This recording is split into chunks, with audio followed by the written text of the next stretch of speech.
pretty accurate this morning. For me, anyway. But good morning, good morning. It is Thursday. This year's blowing by again. Last year just seemed to be a whirlwind, and we're already doing almost April here in a hot minute, and it's just like, okay. So I actually have a show in April. It'll be the first one that I've done in a while. Kind of nervous, kind of not. It's a small little show, so I'm gonna hook up my other mic here.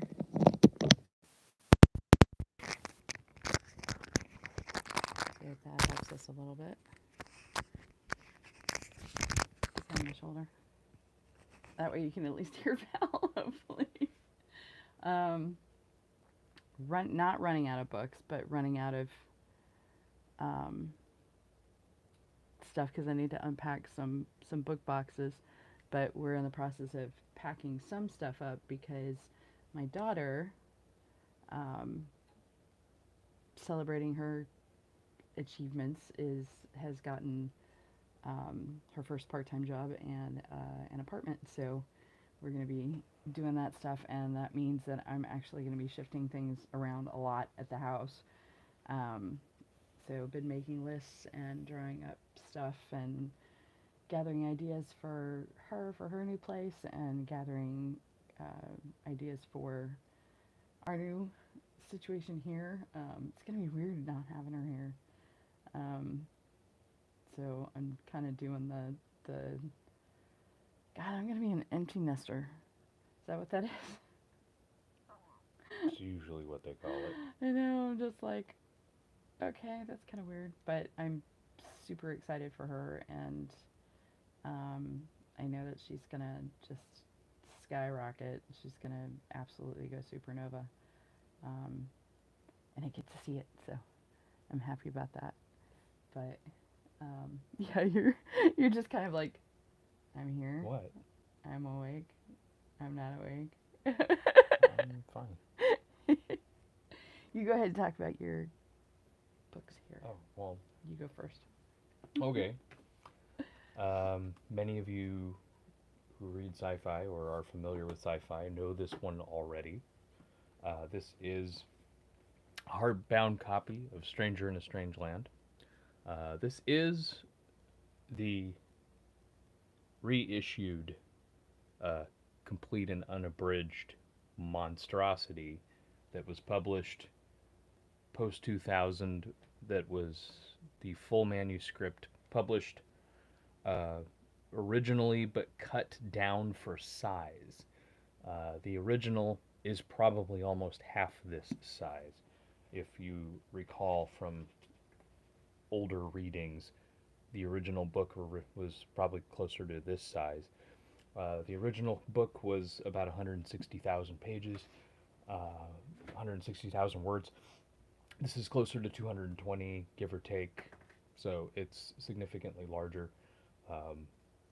And it wasn't published in this form until after Robert Heinlein died. Like for For Us the Living, or not For Us the Living, We the Living, I think it was. Mm-hmm. This one wasn't published till after he died, and the other book was not published during his lifetime because of content, actually. The other half of this one was also missing because of content. It was cut down by the editors to kind of fit social, acceptability, I guess. So there's stuff in here that at that time would have been questionable, that was cut down, obviously, for size, because that's a significant chunk. This is about Valentine Michael Smith and his Martian arriving on Earth and having to, acclimatize to our customs, etc.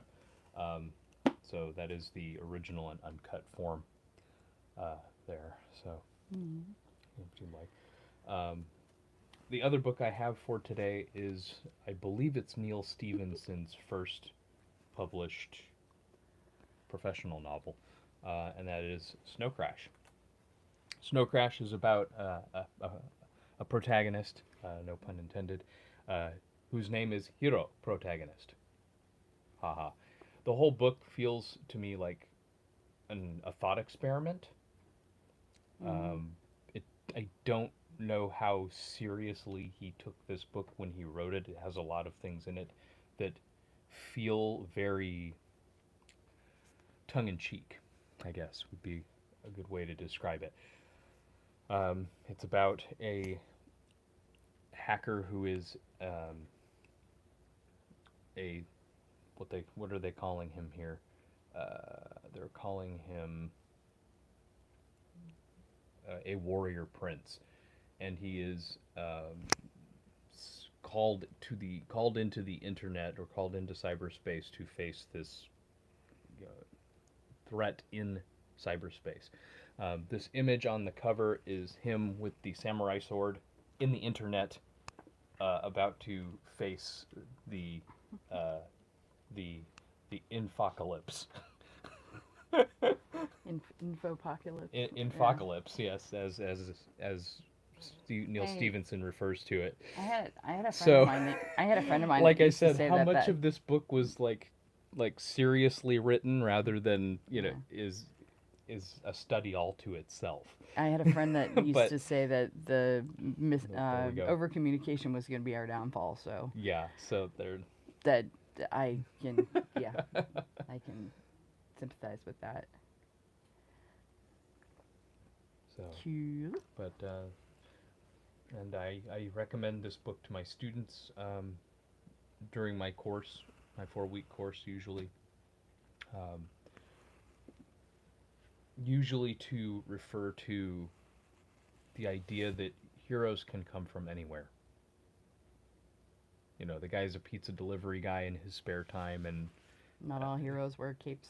not all heroes wear capes. Exactly. Some by choice. So there you go. Cool. Mm-hmm. So I've got a couple of different things. I have this one that I work in every once in a while. It's kind of almost like a self-biography, but it's Listography. Chronicle Books always comes out with some really cool stuff. And this is literally a book of lists. Like, list your life to-do list. List your hobbies, past and present. Which has got a little sketch of a Star Wars figure.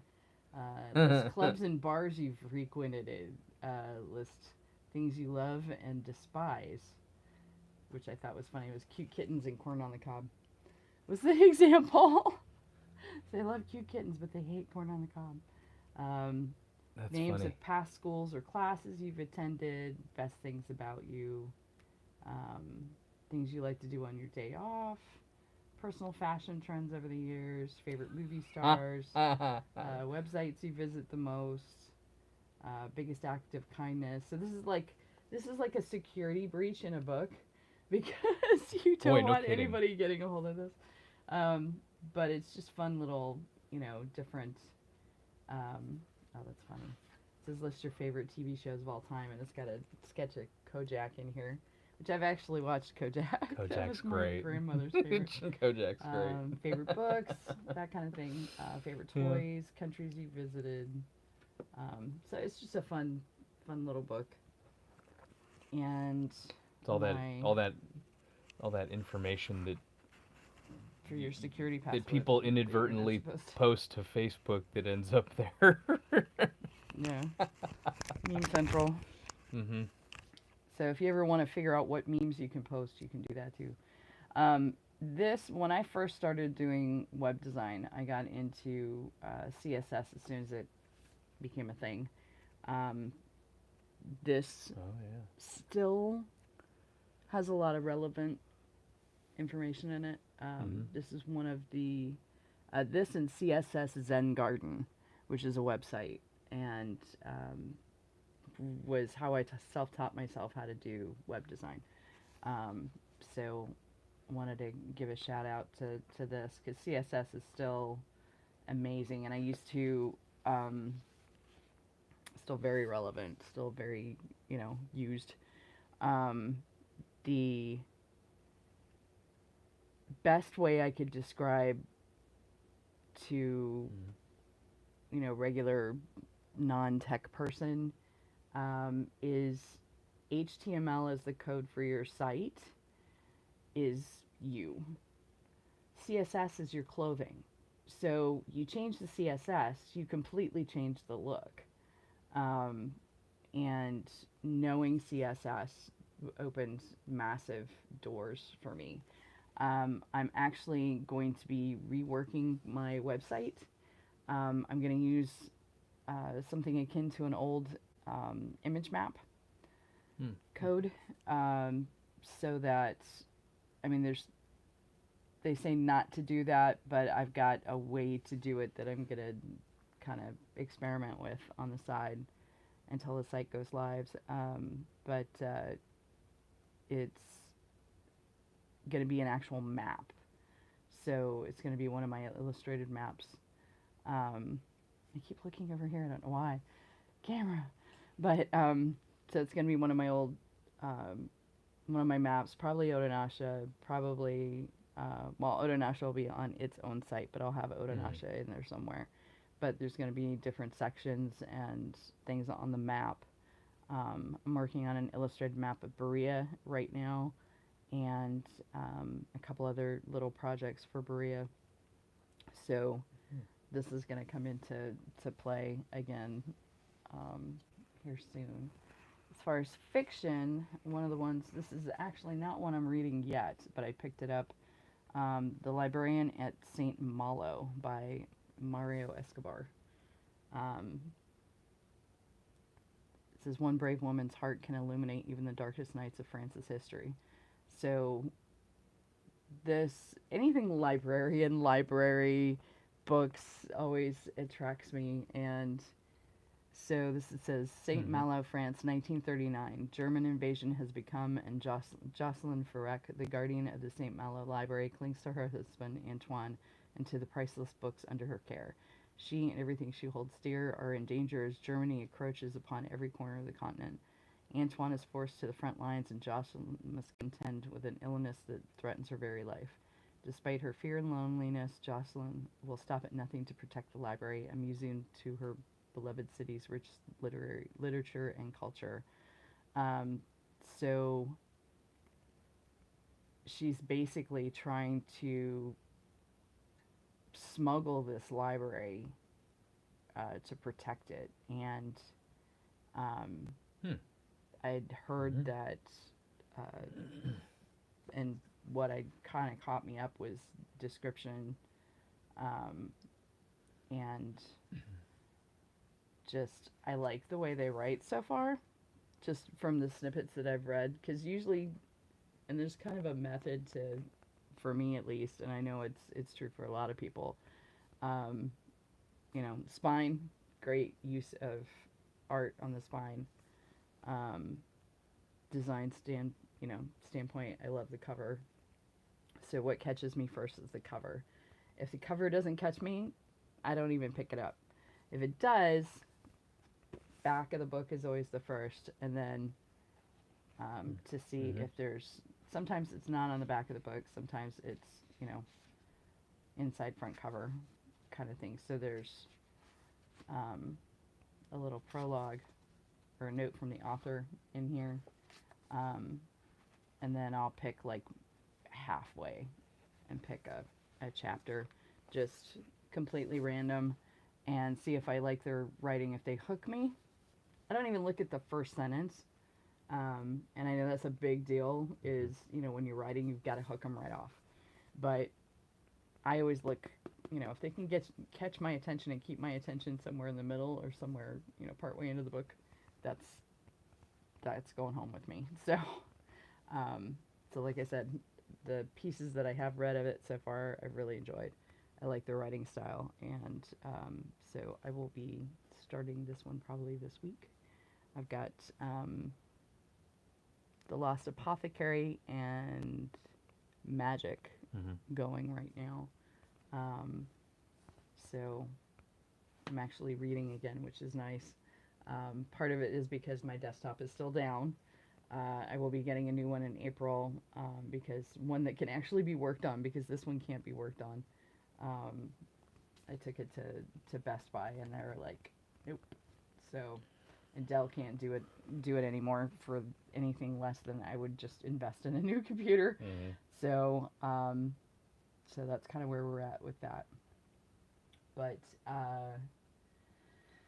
projects, lots of stuff. So we're doing devs for Ukraine. So I have doing devs for Ukraine. So I have come up with a way to make it zero waste. You can get 2 devs per page if you're using regular standard 8.5 by 11 paper, and then there's this 3-inch strip down the side. So I've been compiling these into notebooks, into notepads, and I started doing covers on live stream yesterday. Mm-hmm. So I have my first one here is mushrooms and flowers, because spring. And then my daughter swooned over this one, so I did a moth, The moth. Yeah. with Mm-hmm. some clouds and stuff. So I'm going to be coming out with different covers for these, and I'm going to have these at the show. The first show I'm doing is an author event, young adult author event, April 19th in Shelbyville. And there's a homeschool group that they're doing writing awards, author awards, and they've already asked me, or made space for me for next year to be an actual speaker. I found it too late for them to hook me up with that, because they were already doing 2 speakers. Mm-hmm. That was what their budget allowed for this year. But they have a few vendors that are authors that are setting up tables to sell their books and to talk to the kids. So because I do self-publishing and I've been working with authors since the mid-90s, and because it's something that I teach on OutSchool,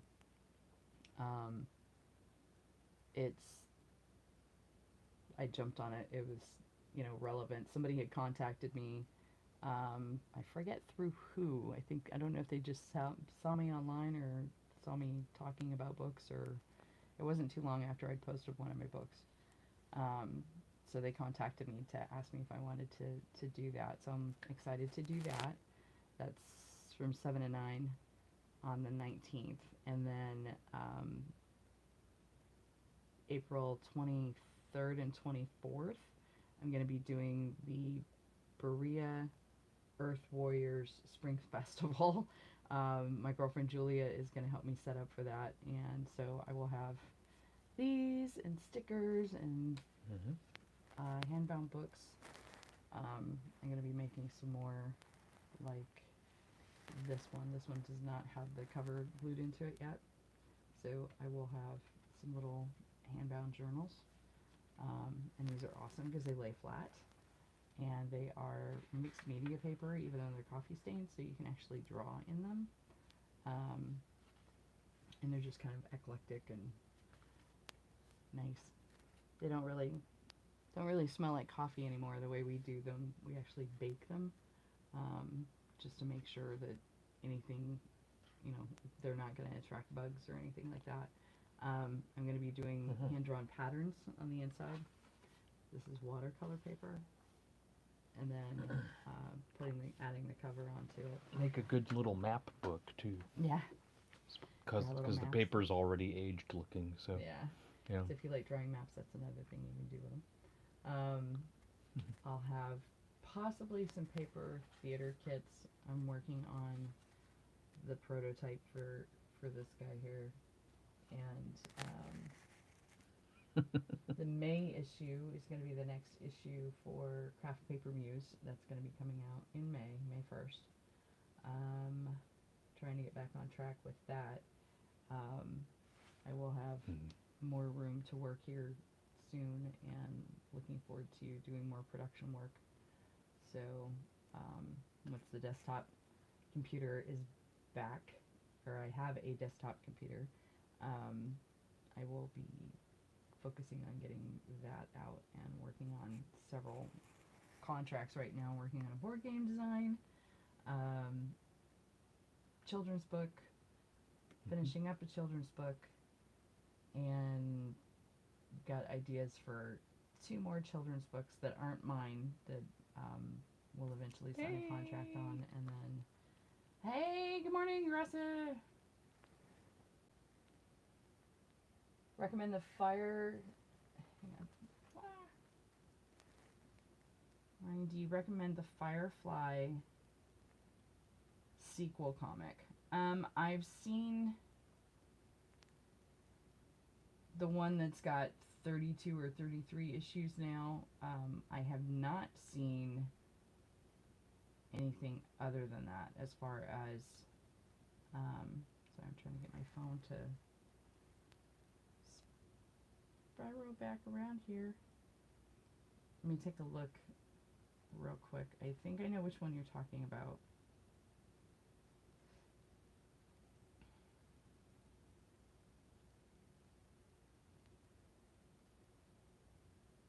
And the only ones I've read are the ones that the 1 or 2 that kind of revolve around book. Like before he was on the ship. Oh, okay. This is the one with the kids. Set 20 years later. Oh. Brand new verse. So, I have not seen it yet. I did read the, had read the premise and everything for it. I'm going to take a chance on it.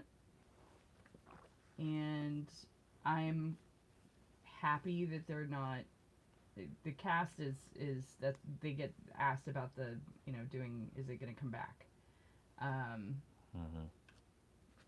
And I don't want a reboot. I want an animated series, and I want more comics. So this, aligns with that. I'm definitely going to be getting the other series of comics. I've read most of them, but I need to get caught up on those. And I'm definitely going to be getting this one. No, actually, it should be, if I'm not mistaken, Zoe and Wash's kid. Which just makes it hurt even more. Yeah. Because Wash isn't around anymore. Sorry, spoiler. Oops. But yeah, I definitely, thanks for letting me know. I haven't really kept up with my comics. I've had so much other stuff, unrelated stuff going on, that's good to know. So I will pick that up, and maybe next week talk about it. Speaking of nerdy films and comics, I've heard very good things about the new Batman movie, and polarizing things, as in the person was like leaving the theater and people were like, oh, that was awful, and other people were like, that is what I think Batman should be. So very polarizing thoughts there, as the person reviewing it that I watched was leaving the theater, and she was like, she was like, this is what I see Batman. She says a lot of these guys do a really good Bruce Wayne, but this just felt like the Batman. But there were a lot of people leaving around who were like, what was that? So I think we need to watch it eventually and check it out and everything. I plan on watching it eventually anyway, but I'm curious now. They said that about Joaquin Phoenix's Joker. The Joker, too. That it was also very polarizing. A lot of people are, Heath Ledger is the only true Joker, and then there's a lot of us that grew up with Jack Nicholson. Jack Nicholson being the one that we were used to seeing. And I don't, honestly, I don't know. I like them all for different reasons. I'm looking forward to seeing Pattinson do this. Pattinson's got a pretty good range. And from what I've seen so far, I like what they're doing with it. Yeah. I actually haven't seen the Joaquin Phoenix Joker, but again, I've heard, kind of mixed reviews on it. But overall, even if they didn't necessarily agree with this rendition of Joker, or this rendition of Batman, they're, it's the main negative favor. the main negative I've heard about that film was that you're glorifying a villain. But no, you're That's telling kind the of the story of point. how he became that. That's kind of the point. Well, yeah, yeah. But heck, there was a lot of. I went and saw the animated Killing Joke though, and that was absolutely fantastic. Yeah, I remember. And I wish guys you went had and saw come that. with us I to know. see that. That was that brilliant. was a guys' night. That was but at the same time, The runtime of an epic could have benefited so much from editing. Yeah. there was one section in the film that was extended that wasn't in the original comic book, that kind of revolved around Barbara Gordon a little bit and stuff like that. But like the animation was like spot on. This thing looked beautiful, and Mark Hamill as the Joker's voice in the whole thing was brilliant. Yeah. As Mark always. Hamill's So, yeah. does a lot of voiceovers. Him and Alan Tudyk. Alan Tudyk, going back to Firefly, Alan Tudyk does so many voice things in games and everything else. And I absolutely, one of my favorite things about the Destiny franchise, Destiny 2. I didn't play Destiny, but we played Destiny 2, and I plan to get back on that when the desktop is back. But Nathan Fillion did a character in Destiny that you get to see again in Destiny 2, and I absolutely adored it because I love Nathan. Polarizing was Cruella. Yeah. Talking about glorifying evil kind of thing. Yeah. And animal cruelty in a way. And just I like how they handled it. I looked at it as a standalone. There was a lot of ode to the original that I loved. Emma Thompson is she knows how to do a bad guy, a sophisticated bad guy, and just again spoiler, sorry, but not really. Yeah. I mean, you describing know. how she isn't quite the she same. Exudes, just you love to hate her kind of thing. She just has that appeal, Yeah, but is it Emma Stone? The actress that did Cruella. I can't think it's Emma. I want to say Emma Stone. I don't remember who that was. Plus, she was wearing a wig for the whole I'm movie blanking on too. her name.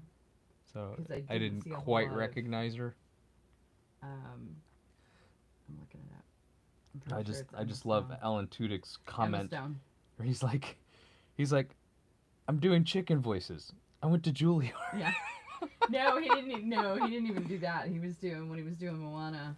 He did the Yes, I saw. He said, "Have you seen the link between Tudyk's Frozen and Zootopia character? They are Really? the Duke of Weaselton. That guy is a treasure. Oh, yes. Yes. Absolutely love Zootopia.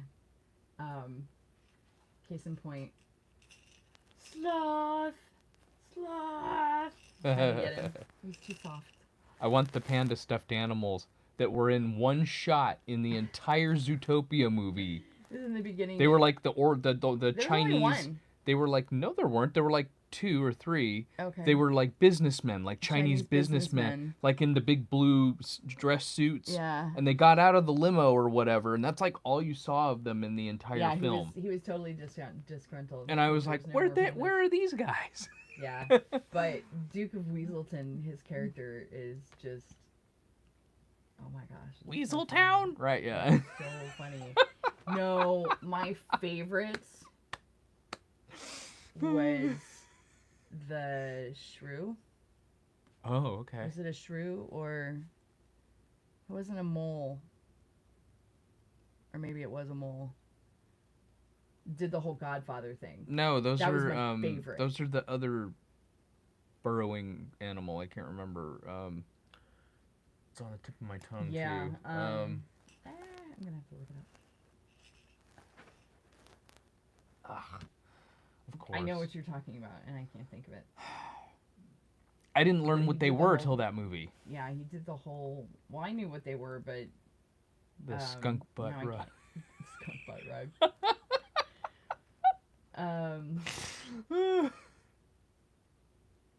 Yeah. I buried my grandmama. That's skunk butt Yeah. rug. That whole thing was a ride. Mm-hmm. Big is his name.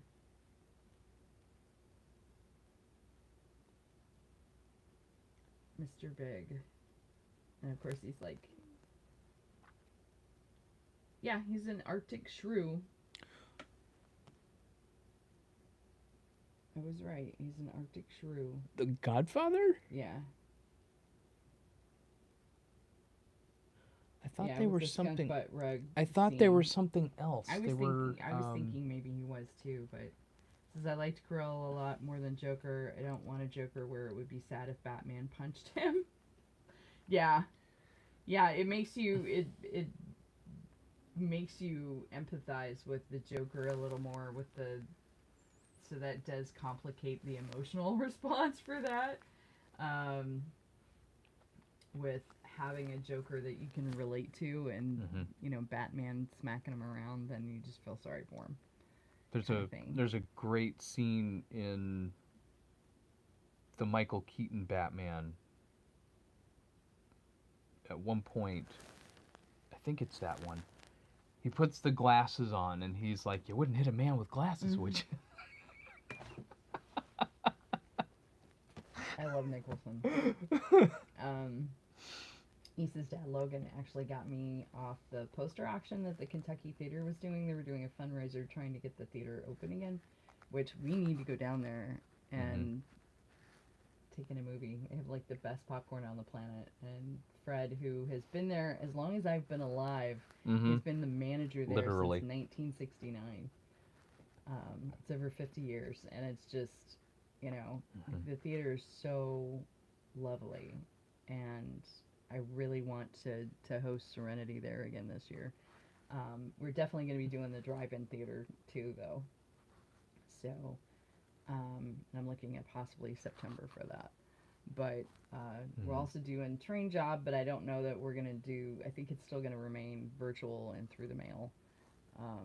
I just am not completely comfortable with 64 people in a tin can in the middle of a pandemic. Yeah, no. If I can get it to where it's sold out and it's all my people, I would probably be okay with it. But being that we have other passengers on the train with us that I don't know, that I have no idea, you know, who they are, who they've been exposed to, you know, safety-wise, I don't really want to, I'm not completely 100% comfortable with that. But Train Job will be in October. But the theater was doing a poster auction to try and raise money, and Logan went and brought me back. He was looking for Amelie for me, but I think that one got sent back to the company. Sometimes they actually, the theaters actually have to send stuff back. You know, if it's in good condition, instead of, you know, being able to keep it. I know Fred's had a pretty good collection there, and I think that's part of what they auctioned. But Logan brought me back the poster for Wolf, which is the really cool one where it's all dark and it's just got the close-ups of Nicholson and Pfeiffer's faces. Oh, and wow. he's got the yellow eyes. Oh, so, yeah, so I have that poster to get framed, and it's one of the larger ones that they use at the theaters. So, but I used to have a couple of posters when I was in high school. Maybe early college. I think it was high school. I had the Batman and Robin with Chris O'Donnell and Val Kilmer Yeah. hanging on my wall, and there's a reason for that. When I was a sophomore in high school, I worked at Six Flags, Mm-hmm. and within 6 months of me hiring on, they had opened Batman the Ride, and the movie had come out. So you had like all the flair simultaneously. I had this rubberized like bat, little black bat that I used to wear above my name tag. That was just a big black bat. It was awesome. It was like this big. I wish I still had it.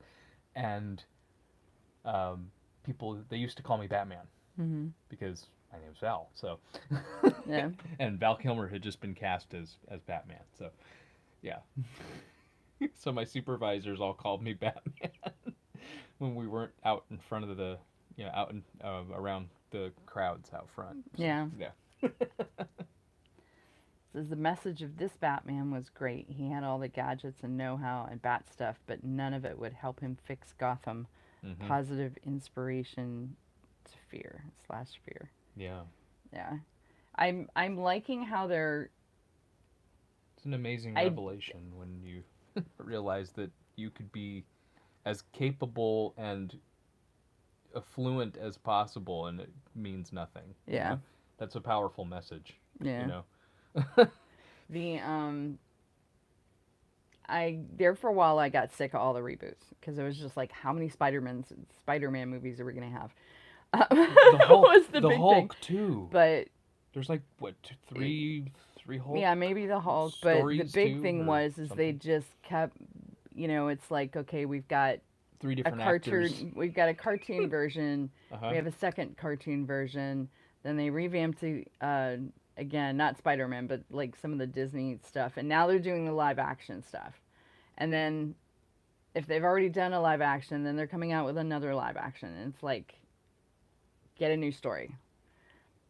Come out with something new. Mm-hmm. You sent me a link to the one thing. I'll link to it, but there's a comparative of Disney movies.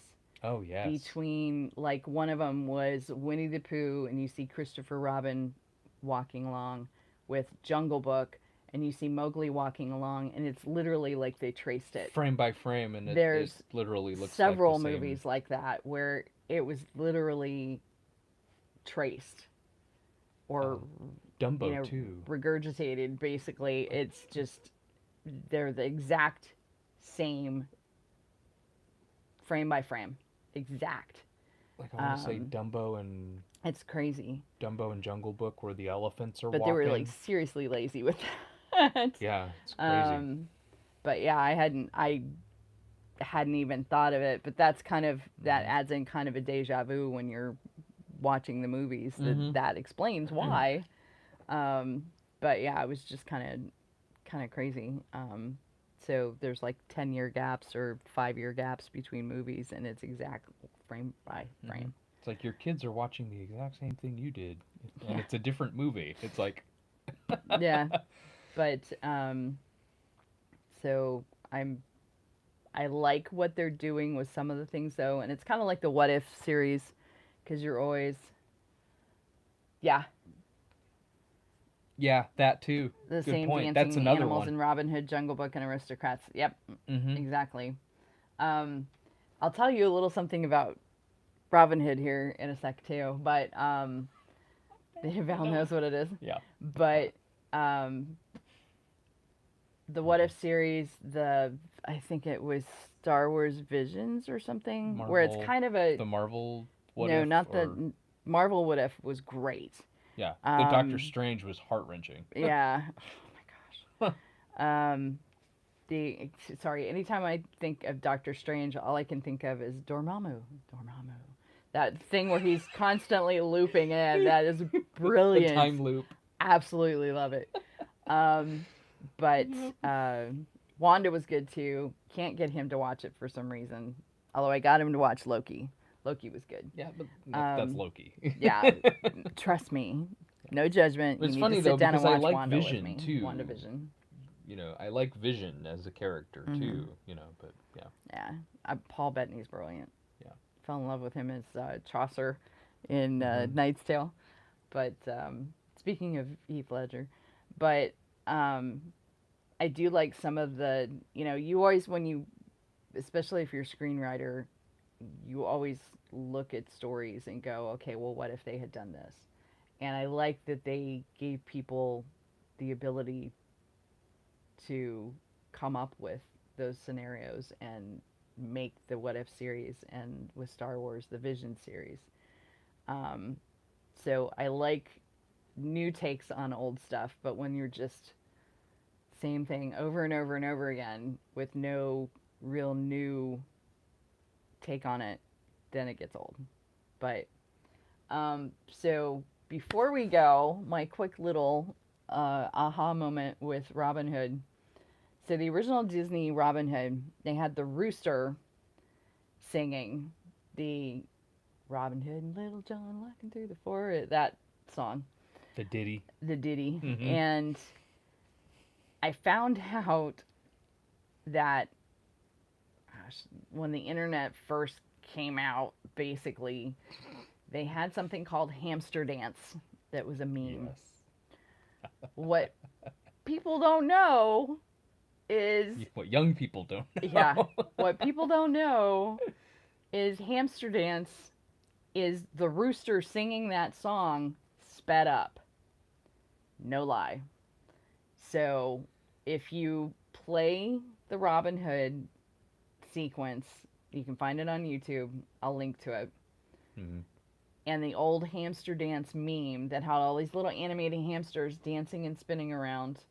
And it was back when it was like all the emoji icons. What we have now is emojis. All the little hamsters and different hamsters spinning around and doing different things. And it's the Hamster Dance song, that real high pitched tinny. It's the rooster from Robin Hood singing the one song at the beginning of the movie. Yeah. So that was my little aha moment years ago, that I was just like, are you kidding me? I was listening to this and sending it around to people. Mm-hmm. And this is, it was funny, because the next time I watched Robin Hood with Esai, I picked up on it, and I was like, uh-huh. Wait, no. Is that, kind of thing. Light bulb. Yeah. Yeah. So it was pretty funny. But yeah, it's just, I don't know. I saw that video he sent me of the, rehash of the Disney ones, and I was just like, you're killing my childhood here, Mm-hmm. But it's just, Disney hasn't been in a positive light as of late, with safety and security for their guests, and there's been a lot of stuff in the news too. Mm-hmm. So I think Disney's hurting a little bit. But so projects, off to find Hamster Dance. I will post a link to both videos, because you can find the rooster on there and the Hamster Dance, the original one. So I have those bookmarked. But you have a great rest of your day, great rest of your week. My next live stream is going to be Saturday at noon. Yeah. I know. That and the yes, that's the that one. And the bric-a-brac song. I call it the bric-a-brac song from Sword in the Stone. Yes. Hoo-hoo, what? And he starts doing the packing it up song, and you're watching everything. I was like, boy, I wish it was that easy. And then you need Hermione's like bag of holding. Yeah, you need the basically bag, the purse of holding. Yeah. Yeah. But have a wonderful rest of your week. Stay safe, stay well, and wear your mask, wash your hands, take care of each other, and we'll see you next week. I will see you hopefully Saturday at noon Eastern Standard Time on Twitch, and we'll be doing some more art.